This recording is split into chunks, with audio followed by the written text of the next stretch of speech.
Hello Guardians, it is Ebontis here, and today the Witch Queen reveal stream kind of blew everybody's mind. So what I want to cover in this first video is basically what we learned about the Witch Queen itself. I'm going to get into stuff about Season 15, which is Season of the Lost, artifacts, guides, and all that stuff. So if you guys are new to the channel and you want to look forward to guides on Season 15, Season of the Lost, and everything going on right now, make sure you guys hit that subscribe button because those guides will be coming basically as quick as I can get a good understanding of what's going on, and make them. But the Witch Queen exploded with a really cool trailer, and we got to see Savathun herself, a little bit more about her and what's going on, and it basically kicked off starting with the campaign. The campaign is going to be us seeing what is going on in Savathun's homeworld, which is the new destination. So the new destination for Savathun is literally her homeworld, and basically it's a combination of two things. You've got one, which is her giant fortress, and then on the other side, you're going to have a big swamp that basically surrounds this gorgeous fortress. So you have this juxtaposition of this like kind of overgrown swamp and green and everything like that. And then you have her homeworld. When you're looking at that one, it's got this huge fortress that she's got surrounded by all these like white buildings and everything. So there's, as they state, there's a fragile balance of power from the glistening palace to the darkness of the swamp. All that she hides can be found here. So we're actually going to Savathun's homeworld. And I don't know why she would invite us there, which is really, really strange. Normally she wouldn't expose herself like that. So it is really strange for us to be actually going there. That being said, they really ramped, like, they talked big about the campaign. I'm going to read this quote from their website real quick. The Witch Queen is the definitive Destiny 2 campaign that captures the special feelings from memorable activities like Presage and our favorite dungeons and translates them into a campaign experience. Now, campaigns sometimes can feel, like they have moments to them, but I mean, if you're taking dungeons, exotic missions like Presage, and everything else and putting them into a campaign, theoretically, this is going to be one of the best campaigns we've ever played that blows the doors off of pretty much anything. Taken King was cool. I mean, I really enjoyed the Taken King campaign, the 8 missions leading into Oryx and everything. We've had some cool moments over the course of Beyond Light, and, even the actual Red War campaign wasn't too shabby because of what you got to go through and experience and some of the emotions that you felt during it. But if they're trying to basically ramp it up better than ever before, this is huge. So I'm pumped for the campaign. And even bigger, we get a higher difficulty option. You're going to be able to go through it on Legendary mode, which will give you a chance for more powerful gear, extra rewards, so that you're actually going to be able to go back and replay the campaign, something we tend not to be able to do. So this is actually going to be inclusion of, missions or events or however they break this thing up, but going back and playing the campaign on higher difficulty, that's actually something I'm kind of excited about because sometimes they're one and done, and now there's a reason to go back, have it kind of kick your butt. And considering we've got lots of ways that the game's going to kick our butt, they felt like they needed another one. They're going to have new hive enemies that can wield the light, and they basically call these the Lucent Brood. So she's actually got enemies, well, she's got hive that she has somehow imbued with the light, just like us. So they have solar, arc, and void hive enemies. You've got like a sentinel hive knight that throws a void shield. You've got a solar hive that looks like it's got the throwing knives. And then I haven't quite seen the arc one, but it looks like a wizard that's almost got like the Warlock arc super. So I mean, you have these crazy powerful hive enemies that have our abilities for the first time, and we're going to be facing off against them in her homeworld.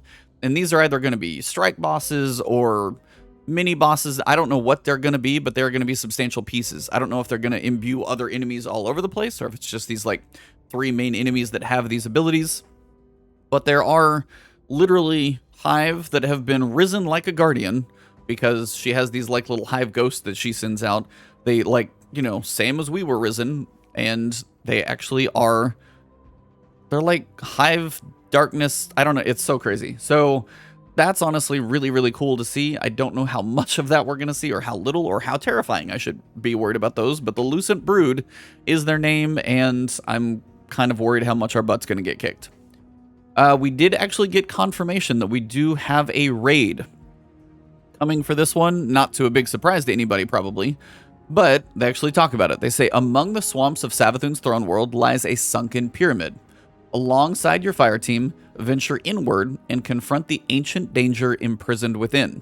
So confirmation of a new raid. Of course, with every expansion, we're going to get a raid. That's not surprising, but they did confirm it, gave you a little idea behind it. That's literally all we're going to see. It's going to be involved in the pyramid ship that's on our throne world. That's all we get. So we know there's going to be a raid. We know there's going to be a raid race. Day one, all that crazy stuff will 100% happen.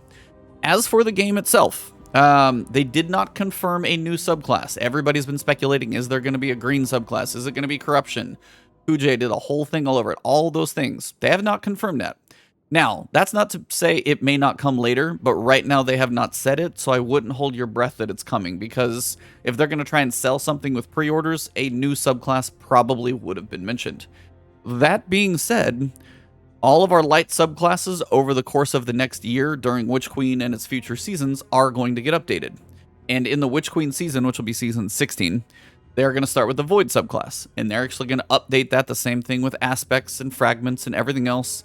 And then in the seasons going, past 16, like 17, 18, 19, we actually are probably going to get Arc and Solar updated as well. So we're going to get some big updates to basically the way all of our subclasses work over the course of the next year. So maybe they wanted to bring a new damage type in. Maybe they didn't have the ability to do it. Honestly, don't know, because there's no confirmation that it's ever actually existed in the first place. People have just always thought it's green, which Savathun's green. There's totally going to be a green subclass because we got a Stasis one. Never been any confirmation of it. So in the grand scheme, it's honestly okay for me, because complete upgraded light subclasses. We've got Stasis weapons coming, and honestly, even cooler, we've got new weapon information, and it comes in two variants. The first is we have weapon crafting. Weapon crafting is going to allow you to basically really dig deep into what you're able to do with your weapons, which is kind of insane. Says master the new crafting system and create custom weaponry with unique combinations of mods, shaders, and advanced stat pools. When fighting a god, leave nothing on the table. So you're actually going to be able to potentially craft all of the Witch Queen weapons and all of the Season 16 weapons. And then they said they're going to open crafting slowly to like older weapons and newer weapons that they introduce on both ends. So you're going to start with Season 16 with like the crafting that is related to the stuff that releases then. And then after that, they're going to like open it up to probably older weapons in Season 14, 15, 16, stuff like that. And then they're also going to do it for newer stuff that we get down the road. So very excited to see what they do with weapon crafting, and that actually ties very directly into a new weapon type, because it stated we're going to craft a new weapon type, a new archetype. It's called the Glaive. Now, the Glaive is going to be a new weapon. It's going to be basically a powerful melee weapon, and we're going to actually wield the melee weapon in first person, which is... I don't even know how that's going to work exactly, but I'm very curious to see.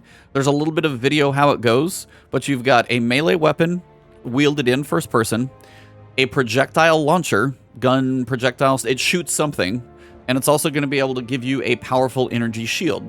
So it's almost like, if you block with your sword and you get a shield, this glaive held with two hands, it looks like, you're going to be able to like hold it up and make a shield. And there's even class-specific exotic variants as well. So all of that stuff about the glaive is going to be tied into crafting. We're going to be making these things, and there's probably going to be a quest to unlock that thing for each class. But you actually have a brand new archetype, a two-handed melee, like glaive weapon that also is a projectile and defensive shield. Like that's a game changer. You get a new weapon type, and you get weapon crafting. We get a new destination for Savathun's Throne World. Of course, we're gonna get a raid. We knew that coming in, and then we get into the additions of Witch Queen, and the additions are kind of confusing, but not really too crazy. I wouldn't worry too much. It's like most years. If you just want to buy the Witch Queen expansion, which I'm going to use Beyond Light as an example. If you just want to buy the expansion, you're going to get the new campaign, weapon crafting, the new weapon archetype, the new raid, the exotic gear, and the new 6-player activity, which is one other thing I forgot to mention. They say there is a new 6-player match-made activity, and that one is... so it's Conflict Eternal is what they're titling it now. A new 6-player match-made activity at the heart of the ongoing struggle for the Throne World. The balance must be maintained. So I don't know if that's something kind of like Battlegrounds that we got. Probably just with some more people.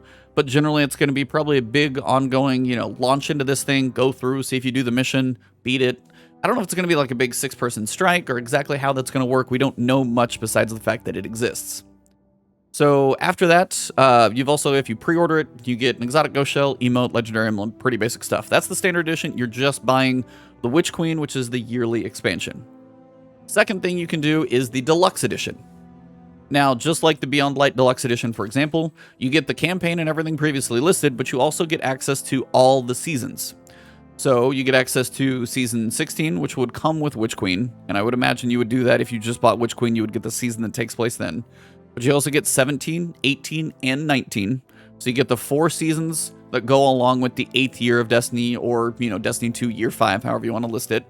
They also say there are 2 dungeons that will be released in Year 5, and you will have access to those. Now, I don't know if you can buy seasons singly later on, like if you want to buy Season 17, that you can. And then maybe get the dungeon in there. But the 2 dungeons will be released, and they also said... Now, they didn't say which one, but they said they are going to be remaking, probably remastering, I would imagine, another Destiny 1 raid. They did not mention what one. We've only got Vault of Glass right now. You can speculate. Obviously, the general one that most people probably expect to see is Taken King and, King's Fall raid. But, again, not confirmed, so I'm not confirming anything either. But they say a D1 raid is coming sometime during the course of, Year 5 for Destiny 2. 2 dungeons, and also you're getting the Witch Queen raid. So my guess, the cadence is likely going to go Witch Queen with its raid, then a new dungeon in Season 17, then in Season 18 we'll probably get the remastered raid, and then in Season 19 we will likely get that next dungeon. So it's going to go raid dungeon each season. So in case you're wondering if the season pass is going to be worth it, that substantial piece of content alone is pretty large. Much less because you always know you get new weapons, new story, and all that stuff going on into the seasons. The fact you have the substantial pieces of content in the dungeons and the raids over the course of the year, that's pretty good, I'm going to be honest. And then for the big edition is the 30th anniversary bundle. And the 30th anniversary bundle comes with everything I just mentioned, but also the 30th anniversary pack. And that comes with a new dungeon. And that one's actually going to launch in December.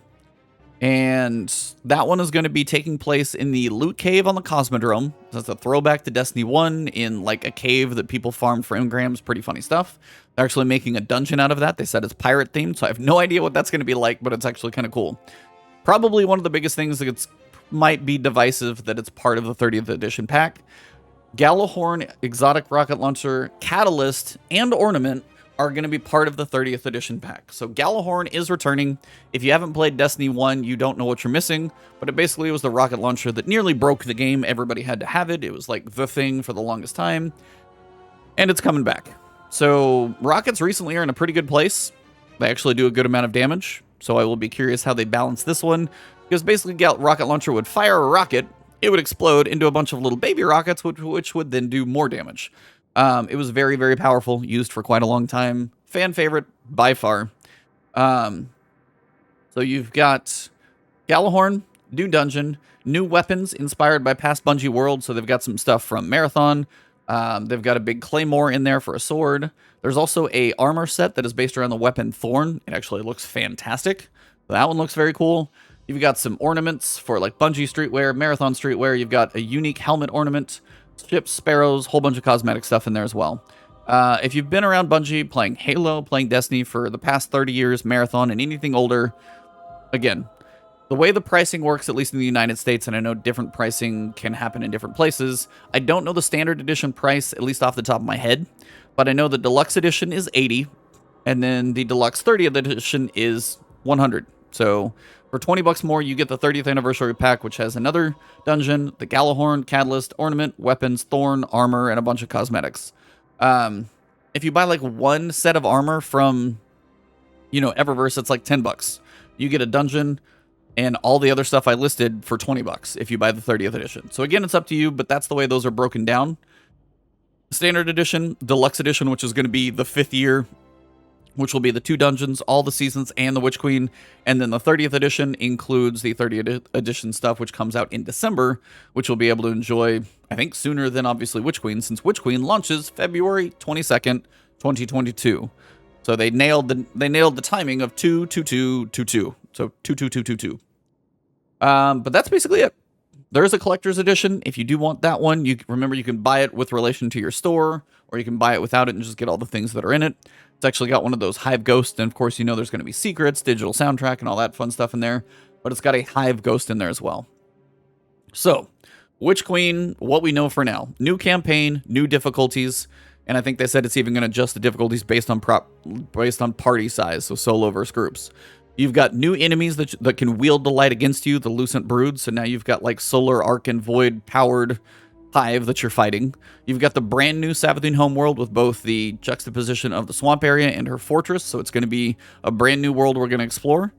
We've got a new raid that takes place on the pyramid ship. You've got weapon crafting, so you'll be able to make your weapons, better stat pools, custom mod combinations, things of that nature. You've got the new weapon itself, the weapon archetype, the Glaive, first-person melee weapon that also can shoot something and also has a defensive shield. And then you've also got the light subclass updates. Over the course of the year, you're going to have Void, Arc, and Solar updated to look the way Stasis does right now with aspects and fragments and more customization. That is pretty much everything we learned about the Witch Queen. This is probably a long video. It's not short, it's 16 minutes, but there's a lot of information in there. There's going to be more information coming from me with regards to Season of the Lost, because we just jumped in and there was a crazy story thing that happened in the first mission. I had to see what it was. So make sure you guys log in, do the first story mission, get your artifact, then if you saved up bounties, turn those in and stuff like that. Overall, I'm extremely excited. There's more that I'm waiting to see when it comes to the Witch Queen. They did not reveal everything today. We have 6 months, so they have plenty of time to tell us more. I'm still waiting to see what we learn about armor when it comes to the Witch Queen, because I still think that needs a drastic update, but that's me. But there will be more to talk about. We're going to be doing the podcast on Thursday night, as we have been now, on my YouTube channel. So if you guys are seeing this, it's right here. Thursday night, 7 p.m. It's just me, Ty Guy Travis, and then Lord Cognito. We're going to be talking about everything. I have no idea how long it's going to be, but there's a lot to discuss. Well, I will see you guys then. If you did enjoy this video, please drop a like below. Leave a comment about anything you're hyped about, any questions you have. Commenters are usually pretty good about answering those if I don't get to them. And then on top of that, if you guys do want to see more videos from me, whether it's about Season of the Lost, guides about, you know, what we're doing over the next 6 months before we get to Witch Queen, hit that subscribe button, hit the alert bell. If you want to support the channel, you can hit that join button, become a member of the channel as well. You guys can find me on Twitter at Ebontis, and then sometimes I stream over on Twitch as well, twitch.tv/Ebontis. Thank you guys all. Have a good one. I'll see you soon.